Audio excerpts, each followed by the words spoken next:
Hi viewers, இன்றைக்கி டேஸ்டியான சூப்பரான ஒரு சிக்கன் நூடுல்ஸ் எப்படி பண்ணலாம் அப்படின்னு பார்க்கலாம். கொஞ்சம் ஆயில் ஊற்றிட்டு அதில் கொஞ்சம் வெங்காயம், கொஞ்சம் பச்சை மிளகா, கொஞ்சம் பீன்ஸு, கொஞ்சம் கேரட்டு எல்லாம் போட்டு நல்லா வதக்கிக்கோங்க.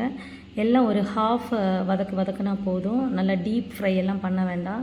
நல்லா வதக்குனதுக்கப்புறம் கொஞ்சோண்டு ஆயில் சைடில் ஊற்றிட்டு அதில் ஒரு எக்கு இல்லை 2 எக்கு போட்டு நல்லா ஸ்க்ரம்பிள் பண்ணிவிட்டு எல்லாத்தையும் சேர்த்து நல்லா வதக்கிக்கோங்க.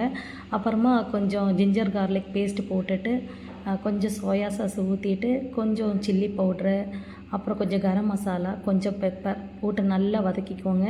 தேவையான அளவுக்கு உப்பும் போட்டுக்கோங்க. ஒரு சைடில் கொஞ்சம் தண்ணியில் வந்துட்டு கொஞ்சம் ஆயில் ஊற்றி நல்லா நூடுல்ஸை வேக வச்சுக்கோங்க.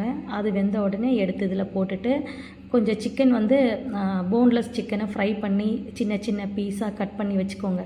இது நல்லா மிக்ஸ் பண்ணதுக்கப்புறமா அந்த சிக்கனை போட்டிங்கன்னா சூப்பரான சிக்கன் நூடுல்ஸ் ரெடி ஆகிடுச்சு. பசங்க ஸ்கூல்லேருந்து வரும்போது இதை பார்த்தாங்கன்னா சாப்பிடாமல் இருக்க மாட்டாங்க. அவ்வளோதான்.